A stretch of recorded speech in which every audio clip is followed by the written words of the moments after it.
চড়ুই পাখি শান্তিপ্রিয় পাখি, কিন্তু ১৯৫৮ সালে চীনের প্রায় ৪ কোটি মানুষের মৃত্যুর কারণ হয়েছিল এই ছোট্ট চড়ুই পাখি। বলা হয় মানুষ ভুল করে নতুন কিছু শেখে, তবে একটা দেশের সরকার যখন ভবিষ্যতের কথা চিন্তা না করে কোনো ভুল সিদ্ধান্ত নেয়, তখন সেটাকে ভুল বলা হয় না, সেটাকে বলে বোকামি, যার ফল দেশের লক্ষ কোটি মানুষকে ভোগ করতে হয়। চীনের প্রেসিডেন্টেরও এমন একটা বোকামির কারণে তাদের দেশের প্রায় ৪ কোটি মানুষের প্রাণ হারিয়েছিল। সময়টা ছিল ১৯৫৮ সাল। তখন মাও জেদং ছিলেন চীনের প্রেসিডেন্ট। সেই সময়ের চীন আজকের মতো তো উন্নত ছিল না। তখন চীন ছিল খুবই গরিব একটা দেশ। সেখানে প্রায় ১৬ কোটি জনসংখ্যা বসবাস করত। তাদের প্রধান পেশা ছিল কৃষিকাজ। সেই সময় খাদ্যের অনেক অভাব ছিল। চীনের কৃষকেরা যে পরিমাণ ফসল উৎপাদন করত, সেই ফসল শুধু তাদের দেশেই সীমাবদ্ধ ছিল। তারা তাদের দেশের বাইরে সে ফসল বিক্রি করে অর্থ উপার্জন করতে অক্ষম ছিল। এছাড়াও এ দেশে ছিল ডেঙ্গু, ম্যালেরিয়া, কলেরা রোগের মতো। এদিকে চীনের প্রেসিডেন্ট মাও জেদং চীনের মানুষদের প্রতিশ্রুতি দিয়েছিলেন তিনি কমিউনিস্ট শাসন নিয়ে এসে চীনকে অনেক উন্নত একটি দেশ হিসেবে গড়ে তুলবেন। সেই সময় ব্রিটেন ছিল পৃথিবীর সবথেকে ধনী দেশ। পৃথিবীর দ্বিতীয় ধনী দেশ হিসেবে ছিল আমেরিকা। তখন মাও জেদং চীনকে পৃথিবীর দ্বিতীয় ধনী দেশ বানানোর সিদ্ধান্ত নেন। তিনি চীনের এত উন্নতি করবেন যাতে আমেরিকাকে পেছনে ফেলে দিয়ে অর্থনৈতিক দিক দিয়ে চীন দেশের দ্বিতীয় ধনী দেশ বানাতে পারেন।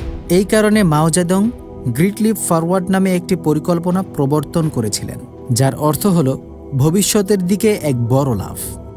তিনি দেশের সকল মানুষদের বলেন তারা যেন নিজেদের বাড়িতে ছোট ছোট ভাটি বানিয়ে তাতে স্টিল এবং লোহা তৈরি করে আনে। এর দ্বারা চীন অর্থনৈতিক দিক থেকে এগিয়ে যাবে। আর সব কৃষকদের অন্য রেখে রপ্তানি করার জন্য প্রচুর পরিমাণের চাষাবাদ করতে বলেন। এছাড়াও চীনে বড় একটা সমস্যা ছিল। কলেরা, ডেঙ্গু ও প্লেগই ছিল এই মানুষদের মৃত্যুর প্রধান কারণ। এই রোগগুলোর কারণে প্রতি বছর চীনে প্রচুর পরিমাণ মানুষ মারা যেত। আর এই রোগগুলো মশা এবং মাছির মাধ্যমে ছড়ায়। তখন মাও জেদং ঠিক করেন ফর পেস্ট ক্যাম্পেইন নামে একটি অভিযান চালাবেন। আর এটাই পৃথিবীর সবথেকে বড় ভুল হতে যাচ্ছিল। এই অভিযানে মোট 4টি জীবকে অন্তর্ভুক্ত করা হয়েছিল। মাও জেদং দেশের প্রতিটা মানুষকে এই 4টি প্রাণীকে হত্যা করার নির্দেশ দেন। এতে তাদের দেশের রোগ ব্যাধি পরিমাণ কমবে এবং অর্থনৈতিক উন্নত বাড়বে। ডেঙ্গু ও কলেরার কারণ হয় মশা ও মাছি, এবং ইঁদুরের কারণে প্লেগ রোগ হয়। এ কারণে তাদের মেরে ফেলা হয়। এবার আপনি নিশ্চয়ই ভাবছেন এখানে চড়ুই পাখি হত্যা করার নির্দেশ কেন দেওয়া হয়? চড়ুই পাখি তো কোনো রোগ ছড়ায় না। প্রকৃতপক্ষে মাও জেদং এমন একজন ব্যক্তি ছিলেন যিনি কখনো কোনো আইডিয়া নিয়ে ভাবেন না। তার কোনো আইডিয়া ভালো লাগলে তিনি বেশি বিচার না করেই সেই আইডিয়াগুলি প্রয়োগ করতেন। সেই সময় প্রেসিডেন্টের কাছে তথ্য আসে যে একটা চড়ুই পাখি প্রতি বছর প্রায় 4.5 কেজি ফসল খেয়ে ফেলে। সেই হিসেবে গণনা করে দেখা গিয়েছিল তাদের দেশে প্রচুর চড়ুই পাখি রয়েছে, যা প্রতি বছর কয়েক টন ফসল খেয়ে ফেলে। আর এইসব চড়ুই পাখিগুলোকে যদি মেরে ফেলা সম্ভব হয়, তাহলে তাদের দেশে বিপুল পরিমাণের ফসল বেঁচে যাবে। আর দেশের অর্থনীতিকে এগিয়ে নিয়ে যাওয়ার জন্য তারা এই বেঁচে যাওয়া ফসলগুলোকে বাইরের দেশে বিক্রি করতে পারবে। এই কারণে মাও জেদং বলেন এই 4টি প্রাণী ছাড়াও খুব ভালোভাবে দেশ চলবে। আর এখান থেকেই এই প্রাণী হত্যার মিশন শুরু হয়। এই মিশন তাদের জন্য যুদ্ধের মতো হয়ে যায়। শিশু থেকে শুরু করে তাদের দেশের সেনাবাহিনী সহ সবাই এই মিশনে যুক্ত ছিল। তবে লোকজন চড়ুই পাখি মারতে যতটা মজা পাচ্ছিল, মশা মাছি ও ইঁদুর মেরে এতটা মজা পাচ্ছিল না। কারণ চড়ুই পাখি সহজেই দেখা যেত, মশা মাছির মতো লুকিয়ে থাকতে পারত না। তারা চড়ুই পাখি মারার জন্য নতুন নতুন উপায় উদ্ভাবন শুরু করে। ঢাক, ঢোল, থালা বাসন বাজিয়ে ওই ছোট পাখিদের তাড়া করা। সেই বিকট শব্দ শুনে সেই পাখিগুলো আকাশে উঠতে শুরু করে, এবং যখন ক্লান্ত হয়ে মাটিতে ফিরে আসে, তখন সেই লোকেরা পাখিগুলোর উপর হিংস্র শিকারের মতো ঝাঁপিয়ে পড়ত আর তাদের মেরে ফেলত। এমনকি তারা তাদের প্রজন্ম বন্ধ করার জন্য আজব ধরনের ফাঁদ পেতেছিল। তারা এই পাখিদের ডিম ভাঙা এবং পাখির ছোট ছোট বাচ্চাদের মেরে ফেলত। স্কুলের বাচ্চা থেকে শুরু করে বয়স্ক মানুষেরা শহর থেকে গ্রামে আসত। সাধারণ মানুষ হোক বা সৈন্য সেনাবাহিনীর লোকেরাই হোক, সবাই চড়ুই পাখি শিকার করতে শুরু করে। স্কুলে চড়ুই পাখি শিকারের প্রতিযোগিতা ছিল। চড়ুই পাখি হত্যা করার জন্য স্কুলের ছাত্রদের পুরস্কৃত করা হতো। চীনের মানুষ এতটাই নির্দয় হয়ে পড়েছিল যে তারা মৃত পাখির জন্য মালা তৈরি করত। তাদের নিষ্ঠুরতা এতটাই বেশি ছিল যে এই ক্যাম্পেইনের প্রথম 2 দিনেই তারা প্রায় 2 লক্ষ চড়ুই পাখি হত্যা করে ফেলেছিল। তারা এই নির্মম কাজে এতটাই আনন্দ খুঁজে পায় যে এই পাখি হত্যা চীনের লোকেদের কাছে একটা নেশায় পরিণত হয়ে যায়। তারা 1958 সাল থেকে শুরু করে 1959 সাল পর্যন্ত এক বছরে প্রায় 1 কোটি চড়ুই পাখি মেরে ফেলেছিল। এছাড়াও তারা প্রায় 150 কোটি ইঁদুর, 10 কোটি কেজি পরিমাণ মাছি এবং 11 কোটি কেজি পরিমাণে মশা মেরেছিল। সেই সময়ের একটি ঘটনা আপনাদেরকে জানাই। যখন একদল চড়ুই পাখি চীনের রাজধানী বেইজিংয়ে থাকা পোল্যান্ড এম্বাসির মধ্য দিয়ে আশ্রয় নিয়েছিল, তখন লোকেরা সেই পাখিগুলোকে মারার জন্য এম্বাসির মধ্যে ঢুকে যায়, কিন্তু এম্বাসির লোকজন তাদেরকে সেখানে ঢুকতে দেয় না।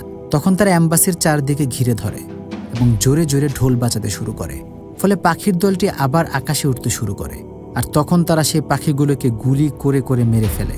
পরবর্তী 2 বছরের মধ্যে চীনে চড়ুই পাখি প্রায় বিলুপ্তই হয়ে যায়। কিন্তু চীনের মানুষদের পাখি মারার নেশা লেগে যাওয়ার কারণে তারা অন্যান্য পাখিদের মারতে শুরু করে দেয়, যার ফলে চীনে প্রায় সকল প্রকার পাখির পরিমাণ কমে যায়। চীনের প্রেসিডেন্ট এই মিশনে সফল হলেও প্রকৃতির নিয়মের বাইরে যাওয়ার ফল ভোগ করতে শুরু করেন চীনেরা। চীনের মানুষের চড়ুই এবং অন্যান্য পাখিদের এত পরিমাণের মেরে ফেলেছিল যে চীনে পাখি প্রায় বিলুপ্তই হয়ে গিয়েছিল। কিন্তু তখনও কেউ ভাবেনি যে এই পাখিরা ফসল খাওয়ার পাশাপাশি ছোট ছোট কীটপতঙ্গও খেয়ে থাকে, যা ফসলের ক্ষতি করে। অতিরিক্ত পাখি মেরে ফেলার কারণে চীনে এক বছরে পোকামাকড়ের সংখ্যা কয়েক গুণ বেড়ে যায়, যার মধ্যে সবচেয়ে ভয়ঙ্কর ছিল পঙ্গপালের ঝাঁক, যা দল বেঁধে আসত আর নিমিষেই হাজার হাজার একর জমির ফসল নষ্ট করে দিত। আর এভাবেই এই পতঙ্গ গ্রামে গ্রামে হামলা করত, যা চীনা জনগণ কখনো কল্পনাও করতে পারেনি। পঙ্গপালের সংখ্যা এতটাই বেড়ে যায় যে এক বছরের মধ্যে চীনে ব্যাপক খাদ্য সংকট দেখা দেয়। এমনকি কোনো ধরনের কীটনাশকের ব্যবহার করেও কোনো রকম লাভ হয়নি। চীনারা প্রকৃতির নিয়ম বাধা দেওয়ার পরিণতি অনুভব করছিল। ফসলের ক্রমাগত হ্রাসের কারণে দুর্ভিক্ষ লেগে যায় সারা দেশে। এক একটা ফসলের দানার জন্য তারা হাহাকার করতে শুরু করে। মানুষের ক্ষুধা মেটাতে বাধ্য হয়ে তারা গাছের শিকড়, পাতা, এমনকি মাটিও খেতে শুরু করে। চীনের ভয়াবহ রূপ দেখে মাও জেদং বুঝতে পারেন চড়ুই পাখি ফসল খেয়ে যতটা না ক্ষতি করে, তার থেকে অনেক বেশি উপকার করে বিভিন্ন পোকামাকড় খেয়ে। তাই তিনি চড়ুই পাখির হত্যা বন্ধ করার নির্দেশ দেন। কিন্তু ততক্ষণে অনেক বেশি দেরি হয়ে গিয়েছিল। খাদ্যের অভাবে চীনে প্রায় 4 কোটি মানুষ মারা গেছে, কিন্তু চীনের সরকার এর মৃত্যু সংখ্যা গোপন রেখেছিল আর বহির্বিশ্বকে জানিয়েছিল যে চীনে মাত্র 1.5 কোটি মানুষ মারা গেছে। তখন চীনের সরকার এই মৃত্যুর কারণ দিয়েছিল প্রাকৃতিক দুর্যোগ। পরে অনেক কিছু গবেষণা করে জানা যায় এই দুর্ভিক্ষ নিয়ে তাতে চীনের সরকারের বলা মৃত্যুর সংখ্যা অনেক কম। চীনের ইয়াং জিসেং নামে একজন সাংবাদিক, যার জন্ম হয়েছিল এই খাদ্য সংকটের সময়, তিনি এই দুর্ভিক্ষকে খুব কাছ থেকে দেখেছিলেন। তিনি তার টম্বস্টোন গ্রন্থে এই দুর্ভিক্ষ নিয়ে বিস্তারিত আলোচনা করেছেন এবং সেখানে তিনি মৃত্যুর সংখ্যা 3 থেকে 4 কোটি বলেছিলেন। পরবর্তীতে চীনের সরকার এই বইটি ব্যান করে দেয়। এমনকি আজ পর্যন্ত চীনের কোথাও এ ভয়াবহ দুর্ভিক্ষ নিয়ে আলোচনা করা হয় না। কিন্তু এরপরও চীন সরকারের বোকামি থেমে থাকেনি। 1970-এর দশকে চীনা কৃষকদের তাদের আয় বাড়ানোর জন্য বন্যপ্রাণী বন্দী করে বাজারে বিক্রি করার পরামর্শ দেয়, যার ফলে চীনে ধীরে ধীরে নতুন রোগ দেখা দেয়। তেমনই একটি রোগের নাম হলো করোনা।